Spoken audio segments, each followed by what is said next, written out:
Good morning, and welcome to Connections Radio Show, where we talk about ideas that matter.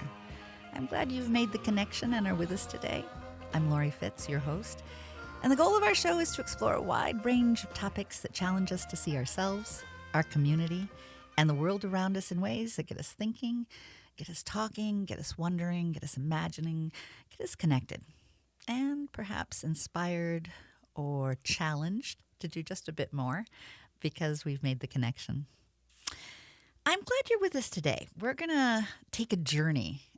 Someone once told me that one of the best journeys that you can take is a good conversation. So we'll have a good conversation on our adventure and our journey. We have a delightful guest and a terrific co-host. My co-host is Rick Bernardo. He is an ethicist, a teacher, an advocate, a writer, a musician, a comedian, and is challenged himself to look for connections in life and exploring ways of living grounded in ethics. That's me. Good morning. Good morning. And we have generous Josine Peters. She is a lot of wonderful things, a miracle coach, a transformational healer. She works with energy. She's a conscious facilitator. She's a continuing education provider, a public speaker, a workshop leader, and she loves film, art, dance, and song. All of those are part of her resume of things that she does. And as we were getting ready for this show and we were exploring, well, what do we want to share? What do we want to do? What are the ideas that we want to manifest? And it came back very often that we were talking about being connected to our ancestors as well. How are we being guided? What are those connections? What does that look like? And I was moved to look up Chief Seattle. And when he was offered land to be purchased from the Native Americans, he had a speech that he made, an oration. And the great Chief Washington is how he started it off. He referred to our president as the chief in Washington, sends word that he wishes to buy our land. The great chief also sends us words of friendship and goodwill. This is kind of him, since we know he has little need of friendship in return.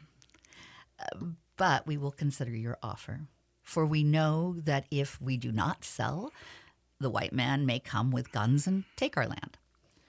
How can you buy or sell the sky, the warmth of the land? The idea is strange to us. If we do not own the freshness of the air and the sparkle of the water, how can you buy them from us? But we will decide in our time. What Chief Seattle says is the great chief in Washington can count on us as truly as our white brothers can count on the return of the seasons. My words are like the stars. They do not set. Every part of this earth is sacred to my people. Every shining pine needle, every sandy shore, every mist in the dark woods, every clearing and humming insect is holy in the memory and experience of my people. The sap which courses through the trees carries the memories of the red man. We are part of the earth, and it's part of us. The perfumed flowers are our sisters, the deer, the horse, the great eagle. These are our brothers. The rocky crests, the juices of the meadow, the body heat of the pony and man, all belong to the same family. So when the great chief in Washington sends us word that he wishes to buy our land, he asks much of us. And it just struck me after all our conversations that we were looking at, some of the different ways our spirit connects. And how do we navigate in a world that has very different ideas about what connections is, what does it mean to be successful, what does it mean to feel good about ourselves, what are the paths that we take. And very often it starts off in judgmental. Mm-hmm. And I'd love to have you share with us, you shared some wonderful, powerful stories about looking at judgment and how that disconnects. Yeah.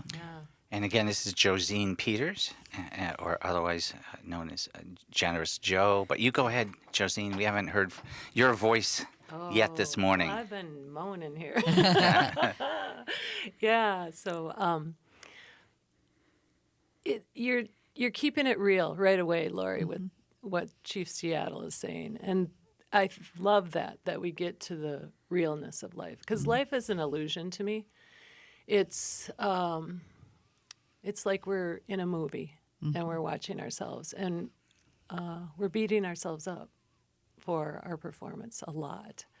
Oh, yeah. And so as a coach, that's what I work with people. I often reflect back to them what they're holding out to me, and I just reframe it. I just say, well, what if we said it this way? What if you could talk to yourself in this tone? What if we could laugh with it? Which you guys are both really good. You know, in your lifestyles, you have brought humor in, especially Rick. I know, and he's my connection. Talk about connections. He's the reason I'm sitting here naked under my clothes. Thank you, Rick, for that freedom. As we are all, no matter what, I guess, right? It's good to be with you in that, in our skin bags, right? Yeah, so the judgment, you know, as humans, we have to judge. And often I use 12-step work, which is, you know, addiction, the dis-ease of the mind. And I talk about how we need to judge the road. We need to judge the path we're on. But when we start doing anything where we're overthinking, like I love thinking about thinking while thinking, but when we run amok, that's where we get into trouble a little bit. I think overthinking is definitely a challenge, but I also think when it's more about me and what I want versus us. Yep. I want what I want when I want it. Yeah. When it's the us against them and me against them and justifying judgments based on what I think I need. To me, it all comes down to greed. You know, if we're being greedy, you know, how do you analyze it? It's not greedy to look and make judgments about the road as to whether or not you're in survival. That's important. That's good guidance. That's, you know, being aware. But when you go one step further and it's really about me and self-aggrandizement or, you know, just making myself happy and not thinking about us and community and my impact in community. And Chief Seattle put it into words where it took it. What he did is he didn't solidify it and put it into a market and say, yeah, we can give you this much land for this much. Or he made it spiritual. Yes. And when we speak to each other on that level, we're not ungrounding ourselves necessarily. We're grounding ourselves in the spirit we are. So we're human. We're fully human. We want what we want when we want it. And desire is good. I always say, you know, a lot of people, you know, were raised in certain types of modalities of belief and things like that, that what we have is this idea of what we are and what we believe, and to just be free with that. And if there's agony and ecstasy, go for the ecstasy. Why can't we have ecstasy? Your life can change in a split second. And we always think that's a car accident or whatever, which I was just in 2 months ago. But it can change for the good. You can have a nervous breakthrough instead of a nervous breakdown.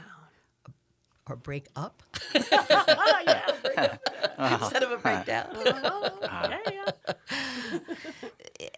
I know that you'll go ahead. You have a question. I just had for my own brain, it was a callback. So I met you at a table 4 or 5 years ago when Siad Abdullahi and many others, such as you, were in the face of Trump stopping people from all of a sudden snap a finger. If you're from an Islamic or African country, you can't come here, like virtually overnight.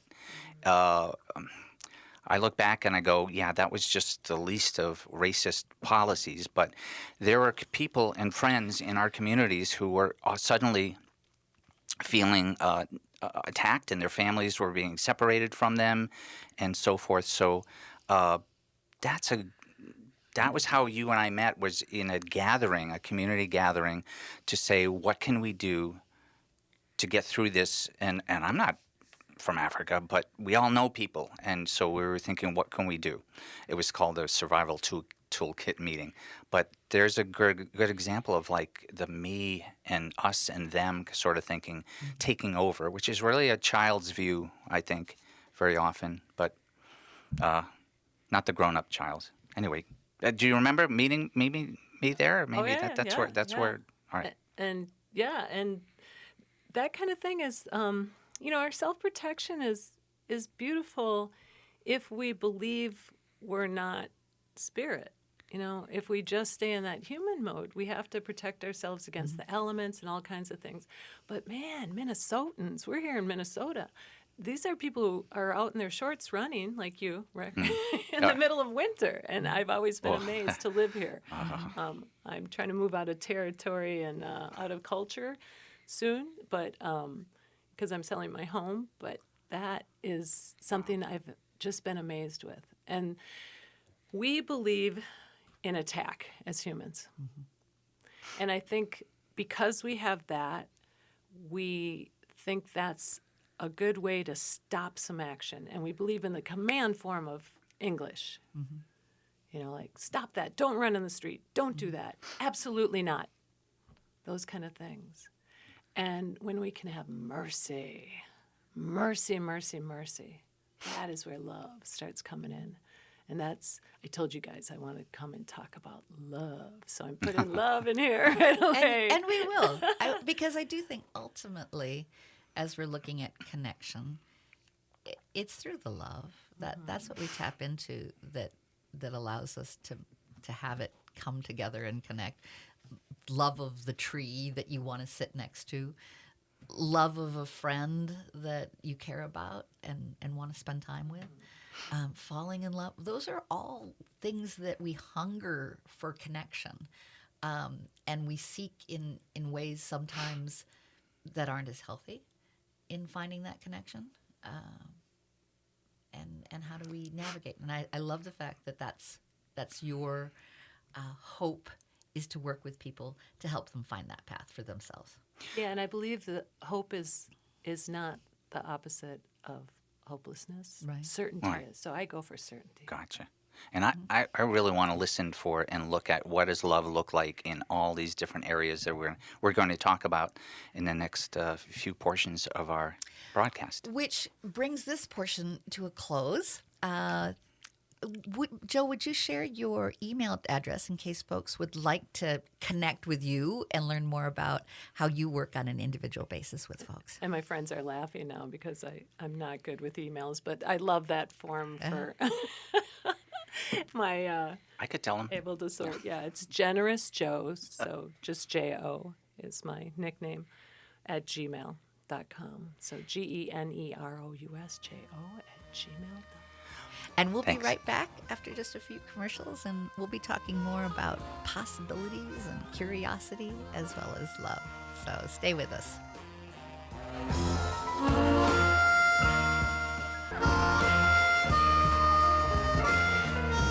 Welcome back to Connections Radio Show, where we talk about ideas that matter. I'm Laurie Fitz, your host, and we have Rick Bernardo as my co-host. That's me. That's you, who's a terrific guy and who lives his life finding connections and exploring ways of living grounded in ethics, cutting right down to the essence. Oh, yeah. I don't know, always experience the essence, but yes, thank you. Yes. And you brought a guest today. I'm still Rick, and yes, and we have Josine Peters, who is through 40 years of research and 20 years of coaching in her quest to understand all facets of mind, body, and spirit. Josine's acquired multiple certifications in various modalities and blends this with God, wisdom, and guidance and wonderment. And that's my experience of her, and that's why she's here. Hi. Good morning again. Good morning. Good morning. It is a beautiful day in our hearts, too. Yes. I love the energy of you both. Good to be here. In our last segment was a very cool exploration of looking at judgment. And you mentioned, I had brought up sometimes we get on an unhealthy path. Yeah. And you had some other thoughts about, how healing can sometimes come through unhealthy circumstances. Yeah. It's seemingly unhealthy because we judge things as good or bad, right or wrong. And I'm really of the idea that there are no opposites, like cause and effect come at the same time, same with problem and solution. And we believe in time. Like a native thought is it's movement, not time. So how we move with things is really the essence. Man, that's been the literal conversation in physics for the past 5 to 10 years. Is that maybe there's no real, it's not a dimension. It's just things move. That's awesome. Yeah. When you think Sorry. of Einstein, when he was on the shore watching a man on a ship walking the same way he was on the ship, and that movement compared to his on the shore, but the ship was also moving, and his time-space concept, blew his mind, and he went from there into great things. And he was a man of great curiosity. Physicists, I adore physicists, partly because my father was one, but they're almost childlike with the beginner mind in looking at things at all times as to what are the possibilities. What does that look like? And I do believe that curiosity is one way to move towards connections. Yes, I agree, and it's the antidote to the judgment.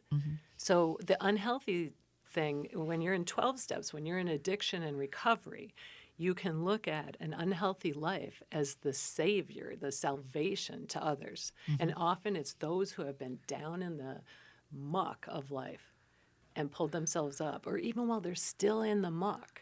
Like you can walk into an AA meeting and be drunk. They will not turn you away because you showed up. You had some kind of awareness to be there, to be connected. And that connection is what has saved other people, and they've gone on to have families and connections and bring spirit and love and even joy to others. Where it's often said, people go to meetings, and it's like these people are in these dog-bitten lives or whatever, laughing. And with that laughing, there's connection, obviously, when you laugh. When you laugh, you both share that moment of joy. But I love what you said about just the desire to show up, the desire to connect, to have that. And I believe that's within all of us. And isolation's easy to slip into, and addiction is easy to create more isolation for ourselves. So what is that spark that allows us to go, I want more and I want to connect? Yeah. Well, that's a beautiful thing. If anyone's suffered from depression and things like that, and I love this about atheists. A lot of people are like, well, these people have no morals or whatever. Julia Dinsmore is a raised poor person who lectures on that, and she says when she speaks to atheists, they have more values and power because that's their substance, and it's the value and the spirit within them. So they're spiritual people in a way because that inner spirit is what saves us. It's that little voice that finally says when we've been in bed for a week going, I can't do this. It goes, okay, enough. I'm getting up. At least because I'm hungry. They're spirited about getting something to eat. And when you're coaching, is that what you're looking for, is to help find that voice, that point of reference, that desire, that place that is reaching out to connect? It's funny. That's a really good question on looking and searching. I don't do that so much. I often say I don't have purpose like most people do in life. It's whatever's presented to me. So I just grab it. I grab what they give me, and then I reframe it and hand it back and say, what if? And that's kind of the wonderment. Like, let's be curious about this. Like, what if you said it this way? How would that sit with you and others? And what if you talk to yourself this way? It's funny. So words are ways to name things, and the older I get, the more I'm like, I'm not so attached to what we're calling it. Sometimes it just works or it doesn't work, and it's an energy. So I would say you definitely have a purpose, but I'm not going to sum it up, and I don't care about what you call it. I can see it. That's enough for me. Oh yeah, very Yeah. purposeful. Yeah, It's just they're thrown at me purposeful. every Got day. it. I Yeah, never know who I'm going to meet. My day Yeah. is like a year in a day sometimes. I had a man, I was in peer counseling, reevaluation counseling, taught it for 12 years. And a man said, I want to follow you around because you're telling me these things. Like, I just want to follow you for a day. It was weird because that was the day I was served with divorce papers. Oh my gosh. As we were walking on a little walk together, the only pause of my day because we were going. And this was around noon. And he said, you know what? I'm going home and taking a nap. Oh. So I'm an energy person. Like me sitting here with you guys, it's like I kind of want to be dancing and singing and Okay. But I'll be over here. the idea of purposeful in the moment is a cool concept. And you like certainty, and certainty comes pretty close to purpose, but it's not a trajectory that has that no matter what you're going to move forward on. You are in the moment reacting to the given circumstances and what could be the purpose in that moment. Yeah. And that's a unique idea. Wow. So the thing that comes up for me as you say that is service. Like when I'm in service to others, and I used to be like, I need something back here. I need some love. I need some of this. Come on, what do you got for me? Which is how we believe. The transaction of life. Yeah, right? that you have to give and get. But to give, like if I give you this apple, it feels like I have lost. Now you have the apple and I don't. But when we give love, we can see that. And when we stay in the spirit of it, like we're going to get love back. It feels loving to give love. So therefore you've gotten love. Once you make that a little bit of a shift there, I think everybody gets that there's honor and gratification in just giving, period.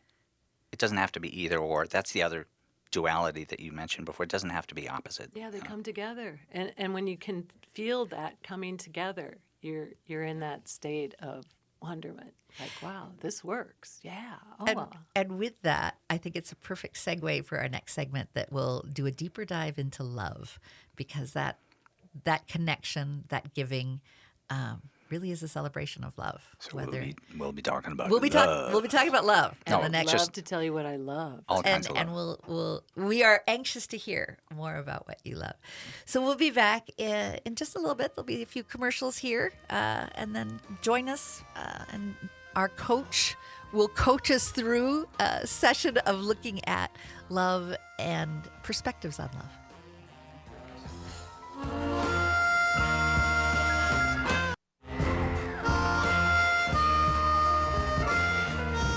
Welcome back to Connections Radio Show, where we talk about ideas that matter, and we will be talking about love in this segment.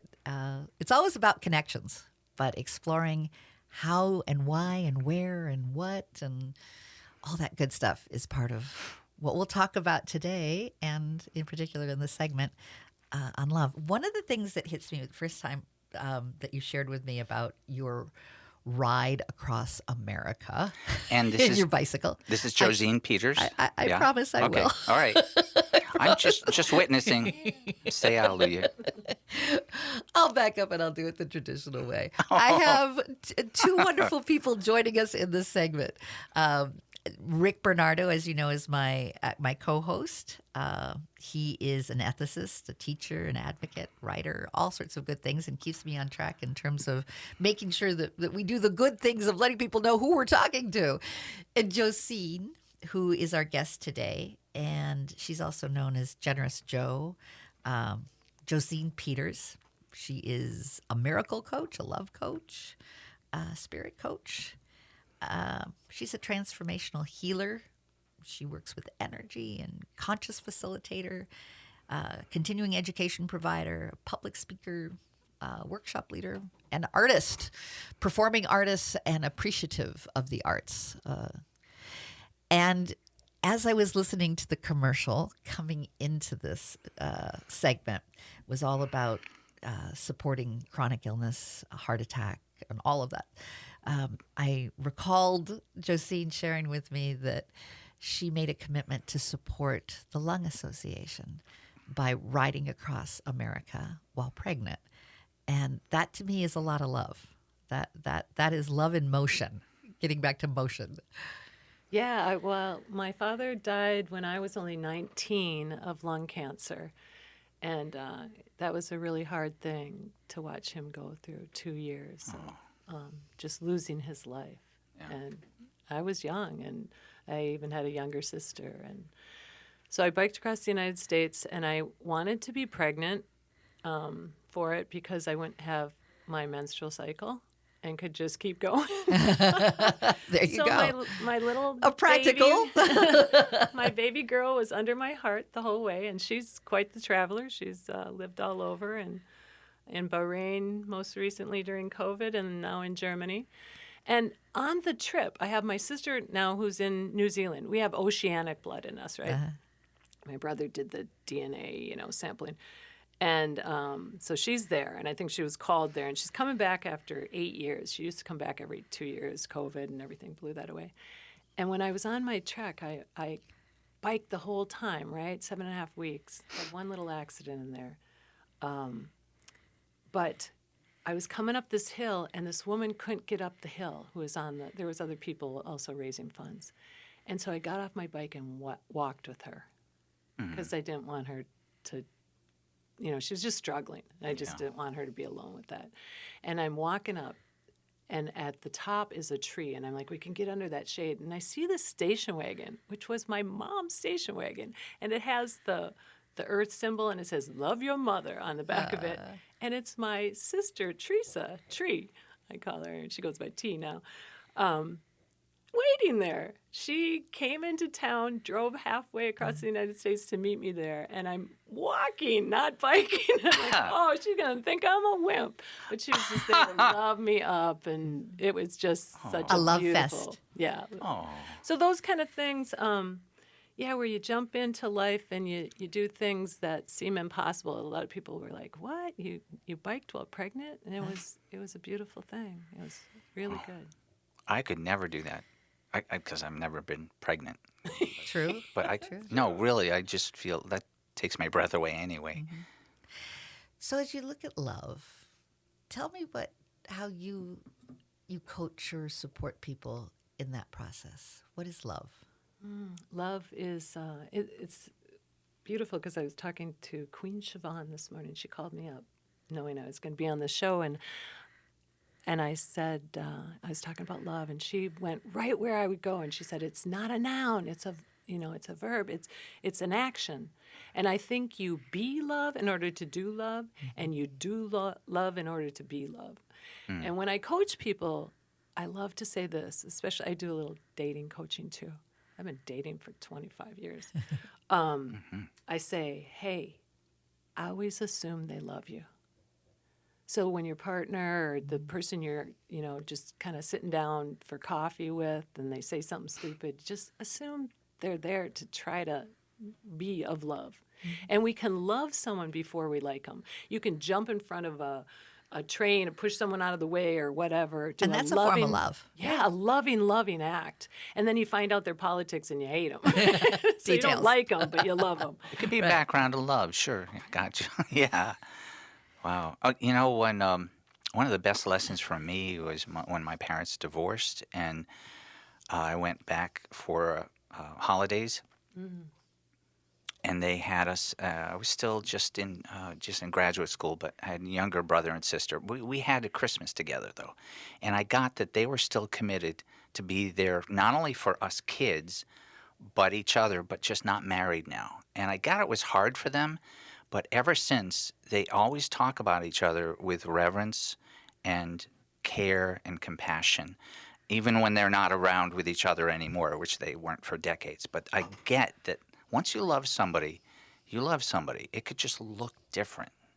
Yeah, I think that's what we do in relationship. We explore the possibilities of what the relationship should look like. And I love it when people do that. They do it through therapy. I don't do therapy, I do coaching. So I try to coach them toward, make it work for you. And that might mean divorce or separation or just that moving away to come together. And your relationship may not look like the next relationship or someone else's relationship, because that's getting back to that comparison and judging where you are in relationship. Yeah. You know, what is it that you really need in the relationship? And is that being fulfilled? Is that being supported? Is that, are you connecting? And Now, in what ways? and here's one thing. I worked for a few years with the Women of Nations, a domestic violence shelter. There were a lot of Thank people you. that were, but I love him. All right. So, and you've worked within prison systems and so forth. There's a lot of really abusive relationships, and the people love each other.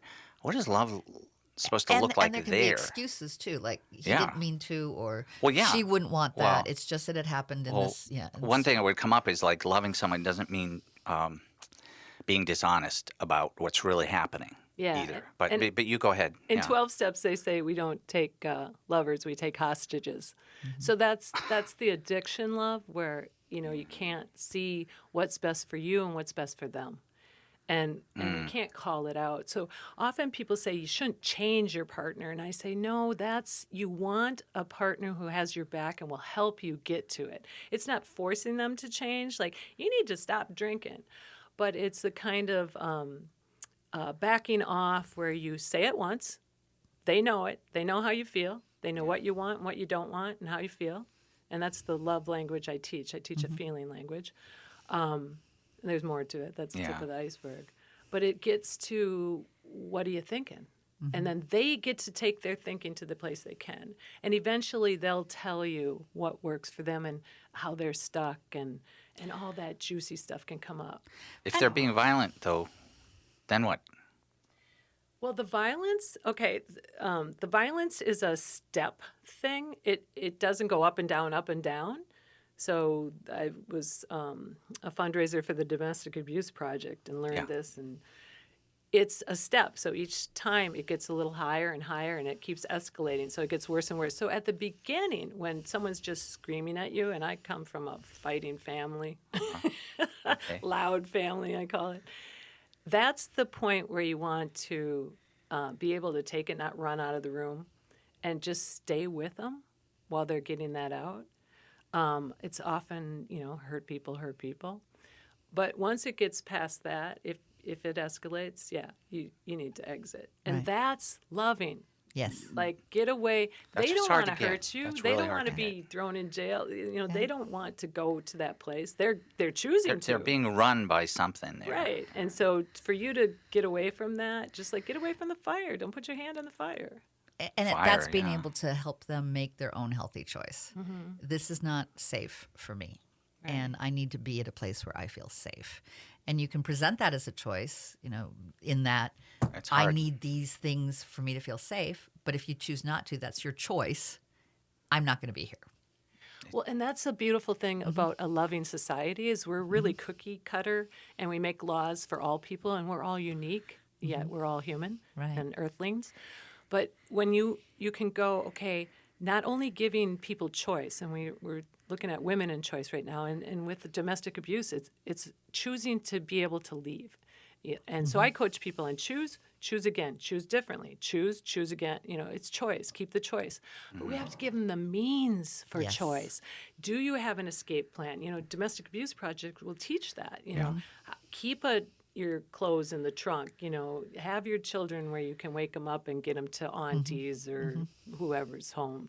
But if they don't have that means, if they don't have relatives who they can turn to, or a safe place, or even a car to escape with, then they don't have the choice, really. So that's an extreme example I picked because there's a lot to learn there about what love could really look like. And it's really confusing when you're in the middle of it. You think, but I love him. And it's like these distinctions are important. Compared to all the Barry White, we're talking about love, baby, which is a whole different kind of context where people are connecting. And it's clearly safe in those songs to be romantic love. Yeah, and you also had the soul shouting quote. Oh, I do have that quote, but it's a Quincy Jones Yeah, quote right. about the deeper truths in humor. He said, I always thought laughter is the soul's way of shouting, ain't it the truth? And there is love and joy in noticing that. And even, I wrote an article on laughter years ago in graduate school, and I had this thought. Once you're laughing with people, you love them. Just in that moment, you're just in love with everything and everybody. Yeah. And my family, which has a lot of strife, we're dysfunctional. We're raised in an alcoholic home. One thing we can do is laugh. And my cousins used to come over, because we'd be out on the deck. And I grew up with 12 people in one family on one side of us and 10 on the other in Big Lake, Minnesota, and 8 of us in the middle, right? So all these cousins. And they'd come over and go, you guys are laughing. And we used to say, we can't talk about politics and we can't talk about religion because we had diversity. I don't know if it's the right kind of diversity, but it was there. But we could talk about sex. So we have really good sex jokes in my family. And this is a Catholic family. Like, ooh. Awesome. It's interesting that I'll need to leave on that note. We'll just have people wonder, what kind of jokes your family shared. It's a good tease. But I do have to wrap up this segment. We'll come back. We'll continue a little bit more on love, but we'll also be thinking about what are some personal ways to think about connection and things that you can advise us on. And before we go out of this segment, please share your email in case folks would like to consider working with you as your coach. Yeah, and just any questions you might have at generousjoe@gmail.com, GenerousJo@gmail. Terrific. And we'll be right back to hear more about love and connection.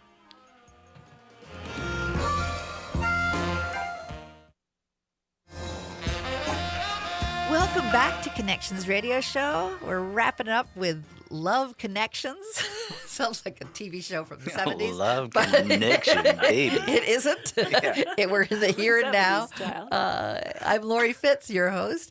My co-host is Rick Bernardo. Thank you, Rick, for bringing such a lovely guest. Hi, you're welcome. And everybody is welcome. Yes, give a quick intro for those who are just joining us of Josine, Generous Joe. Josine, I met years ago at a connection gathering to protect people in our communities, and she's a miracle coach, dating coach. We were just talking about different kinds of love, and basically she wanted to.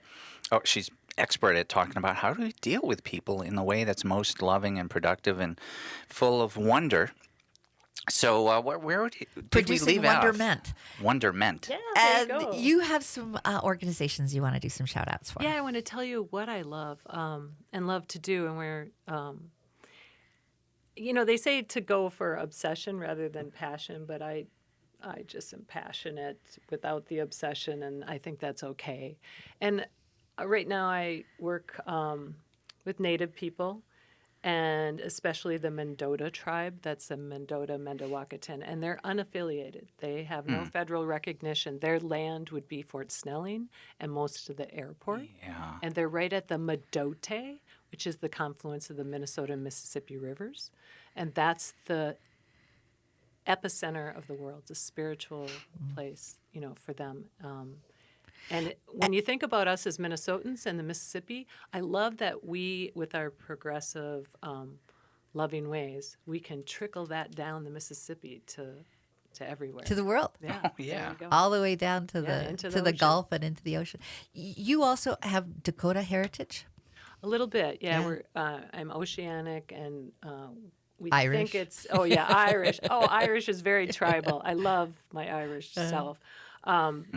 But my father was an only child, so all those cousins I talked about were on my mom's side. And my mother was German, but a redhead and a feisty. She was a really graceful woman. She had a lot of grace. Anyway, so I'm a mixed mutt, and I like that. And we don't know our exact heritage. It was often hidden, so children would be taken to boarding schools. But I have some artifacts that my dad had collected, and so I have a medicine bag, and it's his initials in beaded work, JP, which are my initials, Josine Peters. So Awesome. it's really cool to have that. Yeah. Are there a few other organizations that you wanted to make mention of? Yeah, I work with Growing North on the north side, so some mornings I get to wake up and take my neighbors, 2 young Ojibwe men, Gabe and Michael. Yay, shout out to you guys.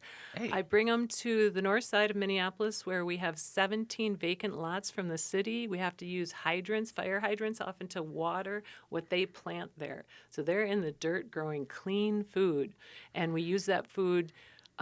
We outfit powwows. We give it to people in the neighborhood. It's used for meals for them during the summer while they're working there. And so Zinkalaluta is a Dakota program of that. There's also Project Sweetie Pie, which Michael Chaney's a part of. And so I get to be behind that and love that up too. I also want to make sure before we end, we only have about 3-4 minutes, that you give your email one more time. If folks would like to connect with you in any way, whether that be having you be a coach or a consultant or a support, would love to have them know about how to reach you. Yeah, it's generousjo@gmail.com. So GenerousJo@gmail. And when you come back, we'll definitely talk about how you got that Generous Joe. Been working in the prison.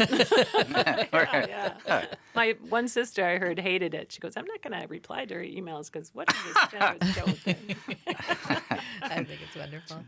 Well, we talked about having at the very end of our program just some things that each of us feel are powerful in terms of our connection. And I know, Rick, you shared.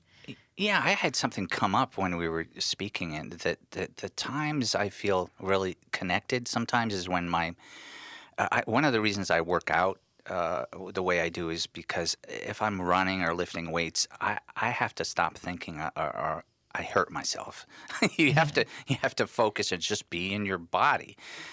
And I just realized I had never shared this. When I'm running and I'm finally warmed up and I'm in the sun and I'm older than most everybody in the world right now, and I feel my body is still working.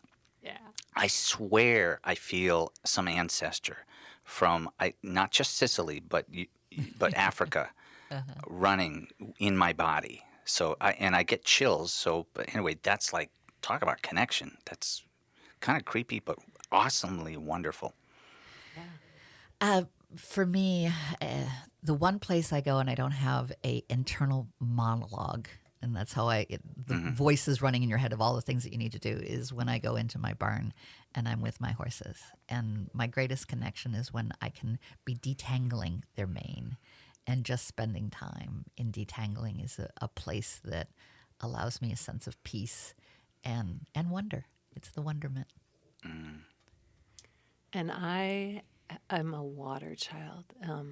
Even though I'm a sun sign, I like to reflect off the water. So being around water and just diving into that velvet and swimming, I like to be swimmingly sensuous in life. And what I'd like to encourage everyone to do is to find that place of wonder this week. Where is that? Notice it. Be open to it. Be open to the wonder of the day and what can be brought into it. And stay with us. We'll bring Generous Joe back and explore more ways how connections can be real for us. So Love. Yeah, love. Thank you for being with us today on Connections Radio Show.